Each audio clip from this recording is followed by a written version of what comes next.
Olá pessoal, tudo bem com vocês? Estamos aqui para mais uma aula aí do nosso curso, de Teologia Bíblica. E só lembrando que esse curso não substitui a sua leitura diária, não substitui a sua meditação diária nas Escrituras Sagradas.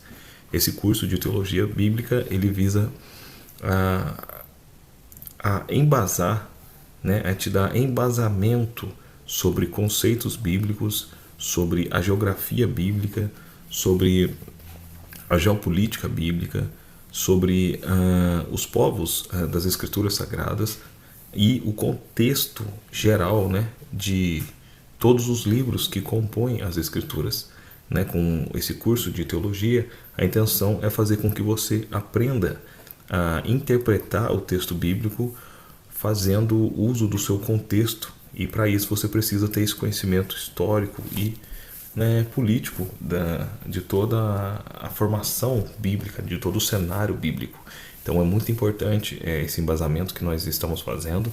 Nós já começamos aí nas aulas anteriores falando um pouco da formação do cânon, da Bíblia Sagrada. Já falamos sobre as línguas originais, falamos também sobre a estruturação do povo de Israel ao longo da história. Falamos dos grandes impérios que dominaram dentro do contexto bíblico. Já expomos também aqui um pouco sobre as línguas originais que deram origem a esse texto sagrado. E nas últimas aulas nós estamos focando na formação e na estruturação do Antigo Testamento. Nós já falamos da lei de Moisés, e o Antigo Testamento ele se estrutura a partir da Torá, esse primeiro bloco de livros que nós vemos, chamado de lei. Nós temos ou o Pentateuco, ou Torá, que são os 5 primeiros livros da Escritura. Depois segue-se então o segundo bloco, que são os livros históricos, começando ali por Josué, Juízes, Ruth, 1 e 2 Samuel, 1 e 2 Reis, 1 e 2 Crônicas, Esdras, Neemias e Esther, fechando o bloco dos livros históricos. Depois nós entramos nos poéticos, com Jó, Salmos, Provérbios, Eclesiastes, Cantares. Nós encerramos esse bloco de livros livros poéticos. Nós entramos depois nos profetas maiores, com Isaías, Jeremias, Lamentações, Ezequiel e Daniel, e depois os profetas menores pelo tamanho dos escritos, não a importância do profeta no contexto, mas sim pelo tamanho dos escritos. Foram ditos aí profetas maiores e profetas menores. Profetas menores como Oséias, Joel, Amós, Obadias, Jonas, Miqueias, Naum, Abacuque, Sofonias, Ageu, Zacarias e Malaquias. Então essa é a estruturação básica do Antigo Testamento, começando então com o Pentateuco, Gênesis, Êxodo, Levítico, Números e Deuteronômio, formando então a lei ou a Torá, seguido depois dos livros históricos, que é o que nós estaremos estudando agora. Então, essa primeira parte do nosso estudo, ela vai ser o nosso estudo sobre os livros históricos, ele será dividido em blocos, Então hoje nós pretendemos estudar um pouquinho sobre Josué, Juízes e Ruth, separando ali esses 3 primeiros livros históricos. O porquê que são históricos? Porque eles narram parte da história do povo hebreu, do povo israelita, na sua trajetória até a conquista da Terra Prometida. São contos e que visam ali narrar então toda a estruturação de Israel e toda a história de Israel até virar uma monarquia com Davi, e depois ser levado cativo pelos grandes impérios que nós já falamos, até então entrar depois os livros poéticos ou livros sapienciais, como Jó e Provérbios, Salmos. São cânticos, expressões de sabedoria e de louvor a Deus. E também nós temos depois os livros proféticos, que são as vozes dos profetas, chamando o povo à aliança, ao arrependimento, e trazendo então uma mensagem também apocalíptica, de revelação acerca da transgressão de Israel e o fim deles, que seria a destruição. Então todo o Antigo Testamento ele se estrutura nesses blocos, e nós vamos entrar agora nesse bloco dos livros históricos. É importante você entender o contexto, é importante você entender um pouco da geografia do lugar, da geopolítica, para você entender quando você estiver ali lendo ou estudando, fazendo seu sermão, preparando sua mensagem, você ter o embasamento de como pensar a escritura, saber o contexto do lugar, o que compõe aquele ambiente, né? Qual era a geografia daquele lugar, como era o solo, como era a fauna, a flora, como era a terra, como eles se portavam naquela região. É muito importante você ter essa noção de tempo, né? Quando que isso ocorreu antes de Cristo, como Israel estava, porque o Antigo Testamento ele conta a formação desse povo, né? Ele se embasa exclusivamente na formação dessa nação de Israel. Então é preciso a gente entender, quando nós estamos estudando o Antigo Testamento, que é uma visão focada nessa nação e na missão que ela teria, que seria que ser ali reino e sacerdote para as outras nações, porém ela falha nessa aliança, então quebra a aliança com Deus, por isso é preciso uma nova aliança, né, feita em Cristo Jesus. Então agora nós temos os livros históricos, começando aqui com Josué, que é a travessia, né, daquela planície até a tomada de posse da terra prometida. É uma nova fase, então, de Israel no Antigo Testamento.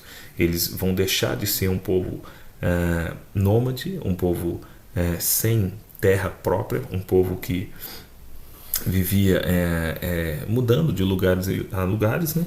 E agora vão começar a se estruturar como um reino propriamente dito. É claro que ainda vai demorar um pouquinho até se estabelecerem como uma nação monárquica, né? Com um rei, com alguém que possa ali guiar e direcionar aquele povo.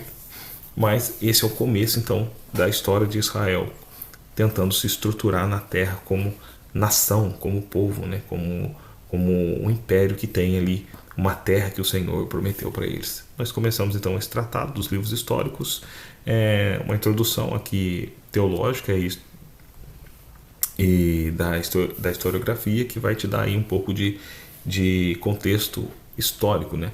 Os livros históricos do Antigo Testamento compreendem 12 escritos fundamentais na estrutura canônica ocidental, de Josué a Esther, né? Então esse bloco que vai de Josué a Esther, que nós já falamos, é uma estrutura do Antigo Testamento chamada de livros históricos. Sobre a ótica da exegese contemporânea, esse conjunto não se limita a um registro puramente cronológico ou factual das dinastias ocidentais.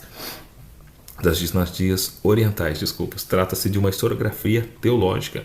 Na tradição hebraica, a primeira seção deste bloco, Josué a Reis, excetuando-se Ruth, integra os chamados Nevim Rishonim, são os profetas anteriores, né?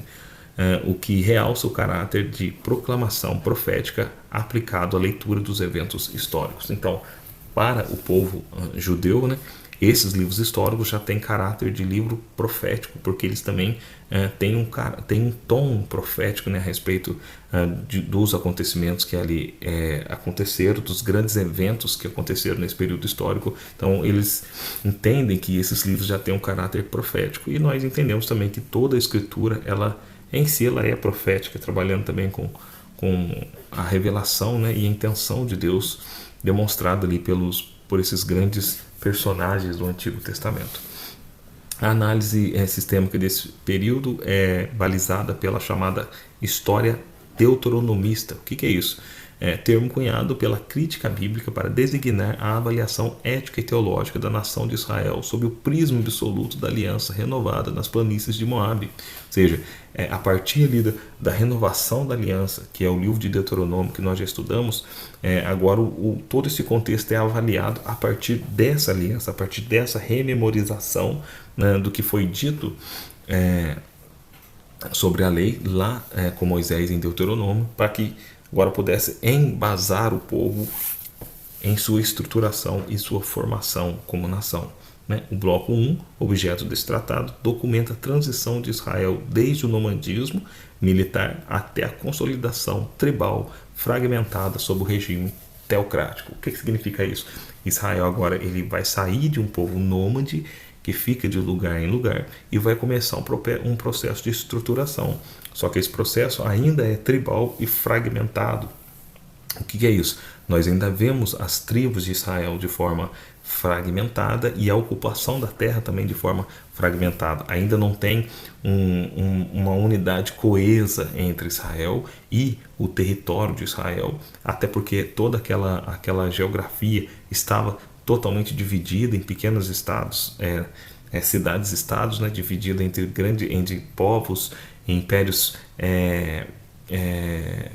fracionados, impérios quebrados e trincados entre si, que faziam daquela região uma região muito desfacelada, uma região toda fragmentada por pequenas cidades, nações, né, que tinham suas próprias leis, seus próprios costumes, e Israel então agora estaria entrando nesse bloco. Por isso que nós vemos Israel, quando você lê o livro de Israel, nós vemos o livro de Josué, quando você lê o livro de Josué, nós vemos ali grandes batalhas com várias nações e povos diferentes, porque era uma região com uma mistura de povos, né, com grandes povos e diversos tipos de culturas que habitavam aquele lugar.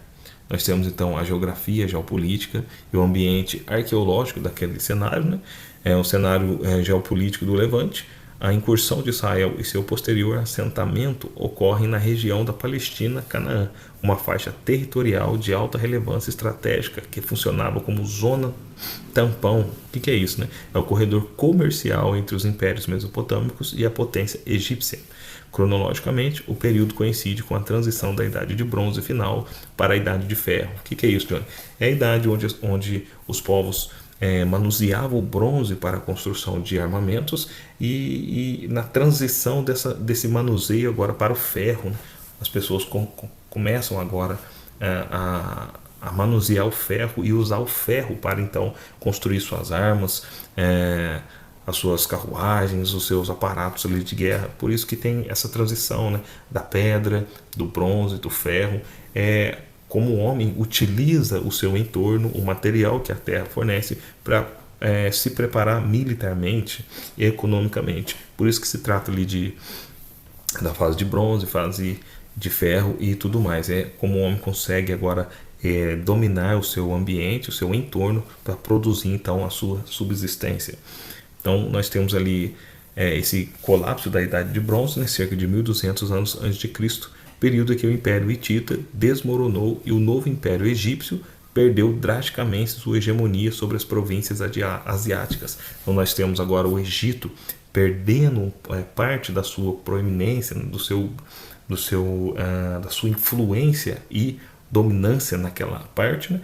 Que até então o Egito já era ainda um dos maiores impérios ali e mais temidos daquela região. Nós começamos a ver que eles vão perdendo um pouco dessa hegemonia sobre as províncias asiáticas. Como consequência desse vácuo de poder imperial, Canaã fragmentou-se, ou seja, essa terra, Canaã, que emana leite e mel, que estava ali também sobre a influência egípcia, agora o Egito perdendo essa influência, essa terra se fragmenta, como eu disse, em várias cidades-estados, pequenos grupos de povos com suas leis e costumes que agora tomam esses pequenos pedaços de terra como seus. Então nós chegamos num ambiente, numa terra totalmente fragmentada, com várias cidades-estados, né, semi-independentes e fortificadas. Essa pulverização política impediu uma coalizão militar cananeia unificada e coesa, viabilizando o avanço gradual das tribos hebreias na região montanhosa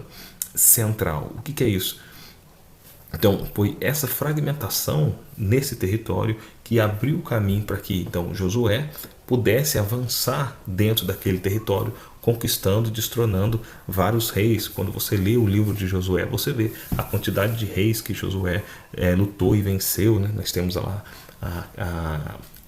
as muralhas de Jericó, nós temos Josué vencendo 5 reinos em poucos dias, nós temos a luta contra os gigantes, as nações de gigantes, os povos de gigantes que Josué tem que enfrentar e tal. E isso é só um pouco do contexto histórico, para que você entenda que aquele lugar, aquele bloco, Canaã, a terra prometida, a terra que emana leite e mel, já era uma terra habitada por vários povos, nações, cidades, estados, que quando Israel adentra nesse lugar, inevitavelmente ele também recebe da cultura e dessa mistura, né, de culturas, e também parte da sua identidade começa a ser misturada e, vamos dizer, corrompida, né, por outros povos, introduzindo então um período que nós vamos estudar daqui a pouco de Juízes. Mas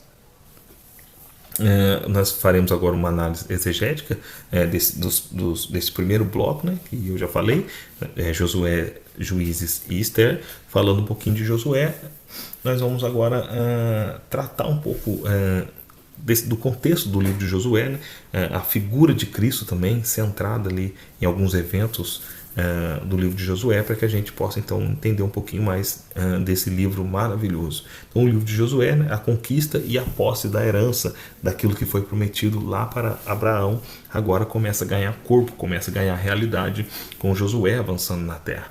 Nós temos então o livro, ele documenta a transição da peregrinação para a posse. Então, é um livro de transição, é um livro onde ele documenta, né? Ele trata da história de um povo agora que está em transição, uma nova fase, saindo do deserto, entrando na terra prometida, saindo de um povo nômade para se estabelecer como um governo, como uma nação, como um império. Então, é um livro de transição.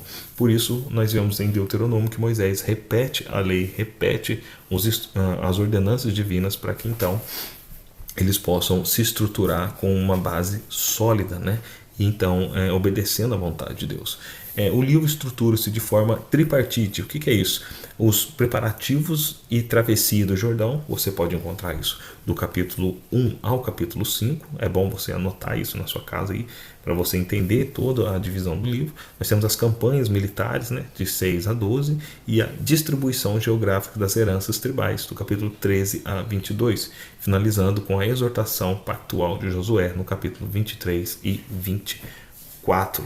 Nós temos aí o livro de Josué, então, com 24 capítulos distribuídos dessa forma, para que você possa compreender como que esse livro se estrutura. Nós temos grandes personagens de destaque, né, que são Josué, cujo nome é Yehoshua, sucessor de Moisés, comandante militar proeminente, cuja liderança é pautada na estrita fidelidade e jurisprudência da lei.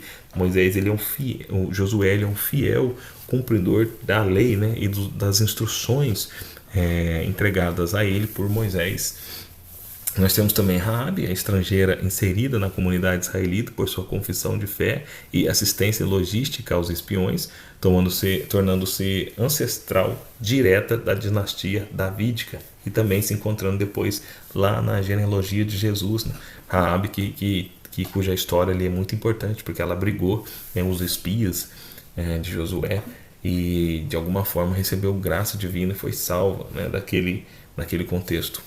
Nós temos também Caleb, né, representante da tribo de Judá, que aos 85 anos pleiteia a conquista da região fortificada de Hebron, simbolizando a perseverança da fé pactual. Então, tem outros personagens, mas esses 3 personagens ali, eles se destacam nesse período, né, por representar ali revelações da parte de Deus para a nossa vida, né? Josué como aquele que conduz e direciona o povo a uma nova fase de libertação. Nós temos Raabe, que representa, né, a misericórdia, o amor e o cuidado de Deus. Nós temos também Caleb, que representa então a esperança, né, e a perseverança da promessa de Deus para nossas vidas. Então nós temos Josué, do capítulo 1, versículo 8, o axioma teocrático. O que é isso, John? É o grande texto que embasa, né, toda a estruturação da história de Josué e de Israel naquele contexto, né? Não se aparte da sua boca o livro desta lei, antes medita nele dia e noite, para que tenhas cuidado de fazer conforme a tudo quanto nele está escrito, porque então farás prosperar o teu caminho e serás bem sucedido. Nós temos aqui Josué 1:8, né, aquela grande palavra de Deus, versículo 6, esforça-te e sê forte, pois és tu quem fará este povo herdar a terra que jurei dar a seus pais. E ele fala, então, não se afaste esse livro da tua boca, o livro da lei, né? Ou seja, não afaste de ti tudo aquilo que eu ensinei e esteja na sua boca para você agora orientar o povo. Esse é um grande chamado de Deus para Josué, né? Manter a lei viva nos seus lábios, na sua boca, e manter a instrução firme e forte para que essa nação agora pudesse caminhar sob as palavras de Deus e pudesse ter vitória em tudo o que fizer, né? E conquistar as nações em nome do Senhor. Nós temos também a tipologia do nome e da função, né? O que é isso? Moisés personifica a lei, foi impedido de cruzar o Jordão. Coube a Josué, cujo nome assume a mesma raiz helenizada de Jesus, ou Yahvé é salvação, significa também o nome de Jesus, ou Josué. Cabe a ele introduzir o povo no descanso de Canaã, tipificando que a lei aponta à justiça, mas apenas Cristo introduz a igreja na herança eterna, conforme Hebreus 4, 8 a 9. Então nós já vemos então a revelação de Cristo, né, nas Escrituras e no livro de Josué, mostrando então que esse paralelo com Josué e Cristo, né, como aquele que vai introduzir a igreja no ambiente de salvação, na Jerusalém espiritual, na Canaã eterna, assim como representado tipologicamente em Josué. Então esse é um panorama geral do livro de Josué, né? Só para vocês terem uma noção de como se estrutura esse livro, do seu contexto. E agora nós vamos para o livro de Juízes, né? Um segundo livro histórico desse bloco. Eu não vou entrar com vocês em muitos detalhes teológicos desses livros, para não ficar uma aula muito longa e muito maçante, porque também a intenção nossa aqui é falar sobre a estruturação bíblica. Nós não estamos fazendo teologia sistemática e nem teologia convencional, nós estamos fazendo teologia bíblica, trabalhando o contexto bíblico e passeando pelos livros da Bíblia para que a gente possa se situar melhor no cenário bíblico quando nós vamos estudar as Escrituras. Então o curso de Teologia Bíblica ele visa apenas te dar esse embasamento para que você possa ter dentro da sua mente um arcabouço teológico e histórico da formação da Escritura, dos povos bíblicos, da estruturação de Israel e de como cada livro se estrutura, para que você possa, ao estudar a Escritura, ao ler na sua casa, então, estar bem familiarizado com o contexto que gira em torno de cada livro da Escritura. Por isso, então, eu resolvi trazer um conteúdo mais dinâmico, um conteúdo mais resumido, que possa orientar e te dar um norte nos seus estudos. Não é a intenção que fazer algo sistemático, né, que possa cansar você com textos que às vezes mais atrapalham que ajudam, com grandes citações de outros livros e tudo mais. Nós poderíamos fazer isso aqui, mas a intenção nossa é entender a Escritura, é entender a Bíblia como um todo. E os outros temas que envolvem a teologia, nós estudaremos posteriormente em outros cursos. Mas esse é um curso mais básico, focado apenas na Bíblia em si, na estruturação e organização dos livros, no seu contexto histórico e teológico, tá bom? Então nós vamos entrar no livro de Juízes, né, que é o declínio espiritual e a anarquia. Então, como eu já falei, eles viviam em um ambiente de pluralidade cultural, né, e com várias cidades-estados, não era muito difícil dessa corrupção acontecer no meio de Israel, porque o que mais tinham era vizinhos que eram diferentes aos costumes de Israel e por muitas vezes invadiam o espaço de Israel, como também Israel muitas vezes era pego fazendo alianças, né, e tendo relações com esses povos vizinhos, desagradando então a Deus, trazendo então esse declínio espiritual e a anarquia, é o que marca o livro de Juízes. Juízes retrata a transição da vitória para a fragmentação social, ou seja, da vitória de Josué, da conquista de grande parte daquele território, à fragmentação social. Tudo o que Josué construiu, embasado na lei de Moisés, começa a sofrer agora uma fragmentação social por causa dessa corrupção que Israel vai sofrendo por se relacionar aí com esses povos vizinhos, né?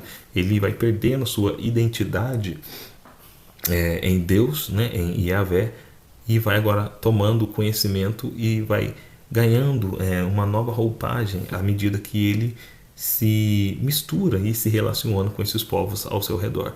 Daí, então, o começo da queda e da fragmentação de Israel mais uma vez, né? Então Deus começa agora a levantar líderes carismáticos chamados de juízes para trazer Israel à consciência e à lei de Deus, né? A ausência de um poder centralizado culmina em um sincretismo religioso crônico com o culto cananeu a Baal e a Azerá.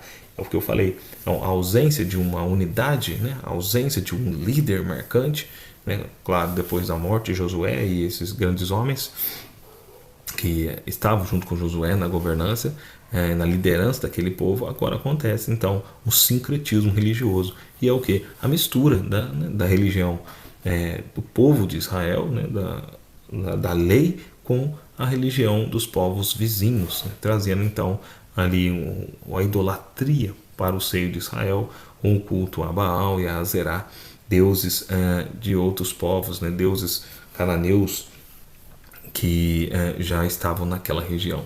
O livro opera em uma engrenagem clínica de 4 dobras teológicas. O que é isso?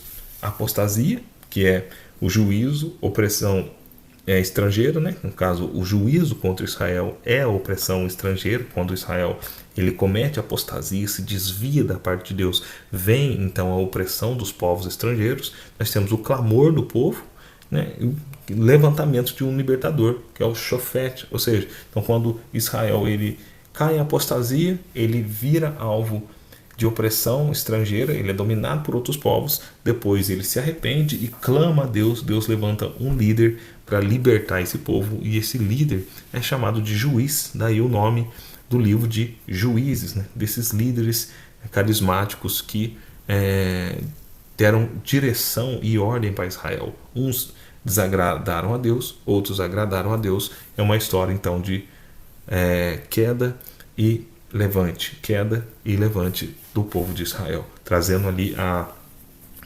falta de constância desse povo, né? A falta de perseverança, né? A inconstância desse povo nesse grande cenário aí, político e religioso desse período bíblico. Nós temos grandes personagens desse período, que é a Débora, né? Profetisa e conselheira jurídica, cuja acuidade espiritual supre a vacilação militar de Baraque, exercendo liderança carismática sobre as tribos. Então nós temos uma mulher aí como juiz, né, de Israel, exercendo essa liderança.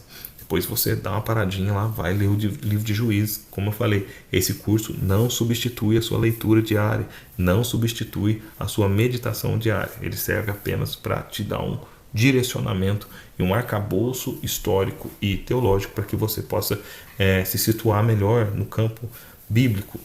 Nós temos também Gideão, juiz relutante, que através do crivo redutivo do seu exército para apenas 300 homens, demonstra a soberania operacional de Deus em detrimento do contingente humano. O que significa isso, né? Como Deus, essa história talvez você já conheça, que Deus vai reduzindo todo o exército que estava com Gideão até sobrar 300 homens, para mostrar que na verdade Deus não precisa da força humana, né?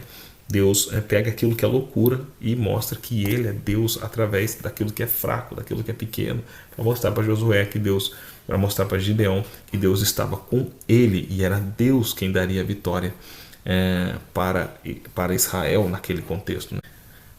Nós temos também Sansão, nazireu dotado de capacitação carismática física, mas eivado de fraqueza moral, servindo como uma metáfora viva do próprio Israel, consagrado na origem, mas seduzido pelas nações pagãs e vizinhas. Então nós temos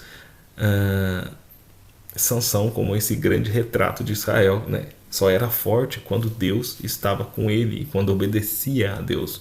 Mas a partir do momento que o Espírito Santo sai de Sansão, com aquele famoso texto, né? E Sansão não sabia que o Espírito Santo já não estava mais com ele. A partir desse momento, Sansão cai, é destruído, e é levado cativo, bem como Israel, seus momentos e altos e baixos, né? Temos Sansão como esse espelho, então, ora ungido e ora seduzido pelas nações, então enfraquecido. É o grande cenário de Israel nesse livro de Juízes, né? Queda e exaltação, queda e reestruturação, queda e arrependimento. Também querendo ou não, demonstra também um pouco do nosso viver em Cristo, que é marcado por quedas e arrependimentos. Assim é o nosso viver, né? Assim é a nossa vida cristã. Então o livro de Juízes nos ensina isso. Embora a gente caia, existe sempre uma oportunidade de clamar a Deus, porque Ele sempre nos levantará de novo e as suas mãos estarão sempre estendidas para nos socorrer. Nós temos Juízes 21, versículo 25, que é o dia agnóstico da decomposição moral, que era isso que acontecia. Naqueles dias não havia rei em Israel, porém cada um fazia o que parecia reto aos seus olhos. Um povo sem direção, um povo sem liderança, um povo sem capacitação, sem instrução, é um povo onde todo mundo faz o que quer, e quando todo mundo faz o que quer, ninguém pensa no outro, pensa apenas em si mesmo. Então, quando o egoísmo surge dentro de uma comunidade, de uma nação, o resultado final é a queda e a destruição de tal comunidade, nação, cidade, que seja, né? Um reino dividido contra si mesmo não prospera.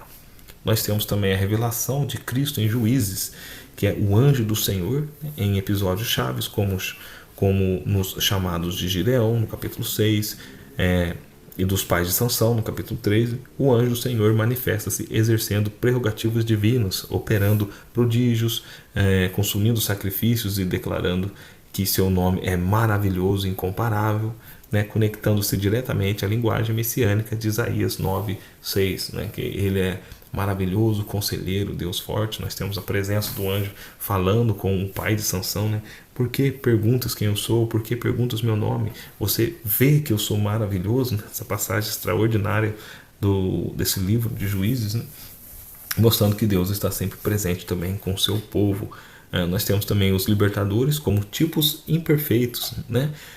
O termo hebraico para juiz, que é shofer, evoca o sentido prático de protetor, defensor e restaurador jurídico.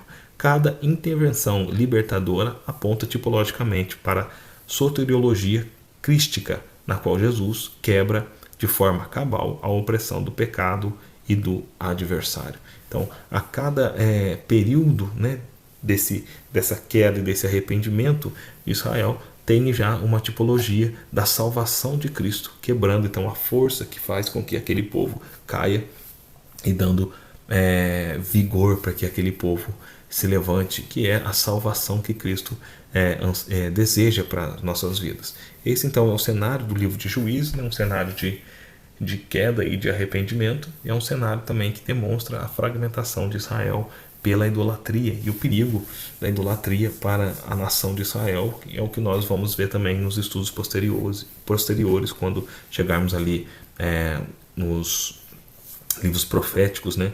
Os profetas sempre clamando ao povo, chamando o povo a arrependimento.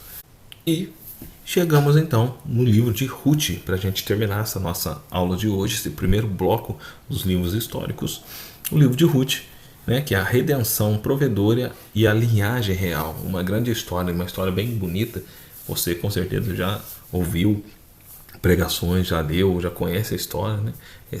Ela representa muito bem também o cuidado, o carinho, a misericórdia de Deus para nossas vidas. Cada livro desse tem uma mensagem especial da parte de Deus, compõe o plano geral da revelação divina para nossas vidas, e é interessante a gente saber a estrutura desses livros e entender então onde encontrar a revelação de Jesus em cada livro desse do Antigo Testamento. O livro de Ruth ele serve como uma contranarrativa providencial e pacífica, situada cronologicamente nos dias em que os juízes julgavam, né? Ruth 1, capítulo 1, ou seja, esses líderes tomavam conta do povo até que, antes do povo então ter um rei, né? E se construir como nação. Demonstra que, paralelamente à derrocada institucional e moral da nação, a graça divina operava silenciosamente no âmbito familiar para a preservação do plano redentor global. Ou seja, embora a nação como um todo caía em pecado, Deus também atuava, né, de forma ali meio que oculta na família, em pequenos povos, em pequenas famílias, pequenos grupos, preservando o seu amor, preservando pequenas pessoas e pequenos grupos, para que através desse grupo a linhagem messiânica, né, a raiz, né, de onde Jesus viria, né? A raiz genealógica que levaria ao Messias fosse preservada. Nós vemos Deus cuidando da história nesse sentido. E é assim conosco, né? Embora nós estejamos aí em uma nação que não é perfeita, tem os seus erros, mas nós não podemos nos deixar se corromper diante dessas situações e viver em unidade em Deus dentro de nossa casa, na nossa família, no nosso dia a dia, sendo sal e luz da terra e levando então salvação e transformação para todos aqueles que anseiam, né, por uma vida de liberdade em Cristo. Então nós temos os personagens de destaque, que é Ruth, né, jovem moabita, viúva e marginalizada, que renuncia os laços pátrios para professar fidelidade pactual ao Deus de Israel. Então é um abandono ao, um abandono à sua cultura, abandono à sua fé, abandono aos seus deuses, para agora professar sua fé única e exclusivamente no Deus de Israel, mostrando que quando nós nos convertemos, nos arrependemos, nós abandonamos, né, o nosso estilo de vida passada e agora nos entregamos ao Senhor da vida, ao Senhor da história, que é o Deus da Bíblia.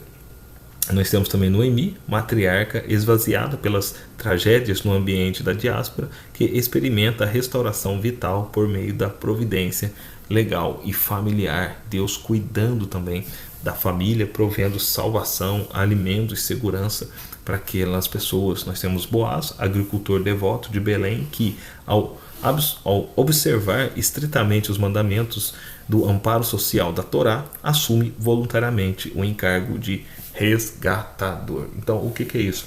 Você vê que como a lei, né, servia como embasamento para poder guardar os preceitos e os princípios ensinados por Deus, nós temos então esse personagem aí servindo como resgatador, até também um tipo de Cristo, né, que nos resgata do pecado, nos resgata de uma vida alheia e afastada de Deus, para agora nos trazer para dentro do povo santo, do povo que vai entrar na terra prometida. Nós temos também o grande texto de Ruth 1,16, que é a confissão da aliança, né? Nós temos então, nós já passamos pelo livro de Josué, o livro de Juízes, e estamos no livro de Ruth, no capítulo 1, versículo 16, nós temos então esse grande texto, né, que fala essa confissão da aliança, que é: não me rogue para que te deixe e me afaste de ti, porque onde quer que fores, irei eu, e onde quer que pousares, ali pousarei eu, e o teu povo é o meu povo, e o teu Deus é o meu Deus, né? É a grande frase, né, de Ruth, ao proclamar essa parte tão linda, né?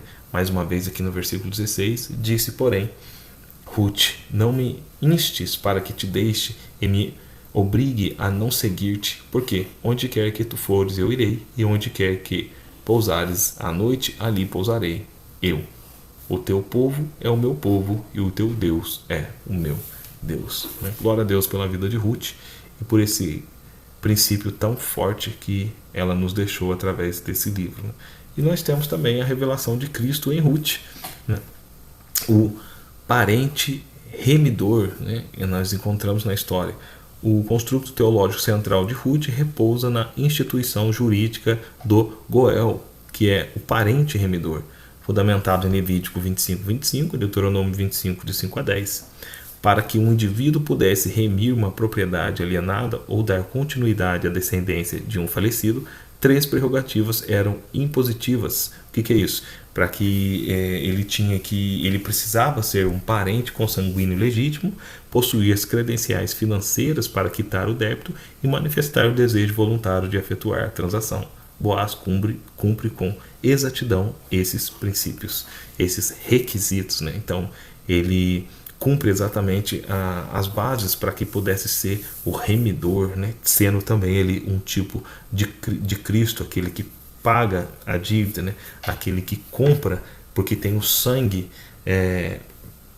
que agrada a Deus, que faz parte dessa linhagem de Deus, e aquele que tem o desejo voluntário de nos salvar e de efetuar essa salvação em nossas vidas. E nós temos também aplicações cristológicas do Goel, que é o que nós acabamos de falar, desse parente remidor. Né? Boaz desponta como um dos tipos mais puros de Cristo no Antigo Testamento, prefigurando as 3 dimensões da nossa redenção espiritual, que é a consanguinidade. Jesus Cristo esvaziou-se da sua glória e assumiu a condição humana, que é a encarnação, tornando-se nosso parente por excelência, conforme Hebreus 2,14. Ele tornou homem, né? Como um de nós. Nós temos a capacidade financeira, o preço exigido pela falência moral da humanidade ultrapassava recursos terrenos. Cristo pagou a dívida por meio de seu sangue de valor infinito. Né? Graças a Deus por isso. 1 Pedro 1, 18, 19, nós somos ali comprados por sangue precioso, sangue de Cristo, né? Conhecido com efeito antes da fundação do mundo. Nós temos a voluntariedade, que não houve coerção legal. Ele se entregou de forma espontânea por amor à sua noiva, a igreja, incluindo nela os elementos getílicos tipificados pela moabita Ruth. Ou seja, Cristo se entregou por sua noiva, que compõe não só o povo de Israel, a nação de Israel, mas também formados de gentios, né? Todas as pessoas do mundo, como Ruth também era uma gentílica que depois se tornou parte do povo de Deus, incluindo então o amor, o alcance da misericórdia divina para todas as nações. Então nós vemos também a revelação salvífica de Cristo, né? Através desses livros do Antigo Testamento. Nós temos ali essas passagens de Mateus capítulo 1, versículo 5 e depois Efésios 5, 25, certo? Então, nós encerramos esse primeiro bloco de estudos dos livros históricos, né? Espero que você tenha gostado e espero que você continue aí nos acompanhando nessa caminhada. É um pouco cansativo às vezes, mas vai fazer a diferença para você que anseia falar de Deus, ministrar, pregar, ter um conhecimento bíblico. É fundamental que a gente estude, é fundamental que a gente conheça um pouco, né? Nem que seja básico como nós estamos fazendo aqui, mas é fundamental ter esse conhecimento para que você possa se preparar, né? E entender como a revelação bíblica caminha através dos livros que compõem as Escrituras, né? Nós temos a conexão entre os 3 livros, que deve ser apresentado em blocos lógicos independentes, ou seja, esses livros eles têm uma conexão em si. Né? Josué estabelece as fundações da nação com fulcro da fidelidade divina. Juízes atesta a incapacidade antropológica e moral do ser humano em governar a si mesmo, fora de uma liderança central, monarca e sagrada, ou seja, o homem sem Deus não consegue, né? E o livro de Juízes nos prova isso.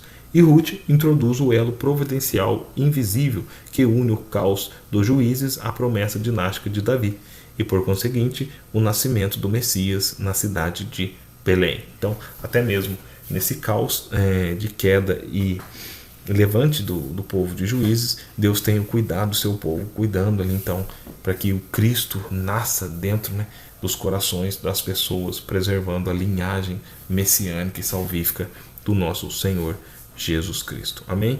Que você possa ser abençoado e que o estudo de hoje possa contribuir para que você cresça mais intelectualmente e tenha mais robustez espiritual, e que possa contribuir, então essas aulas possam contribuir na sua caminhada cristã, na sua caminhada de fé, na sua caminhada acadêmica, né, nos seus conhecimentos e estudos diários, e que de alguma forma eu possa estar contribuindo, ainda que não seja muito, mas ajudando de alguma forma aí no seu crescimento espiritual e teológico, né? Então que Deus te abençoe e que Ele te dê a paz. Até a próxima aula. Tchau!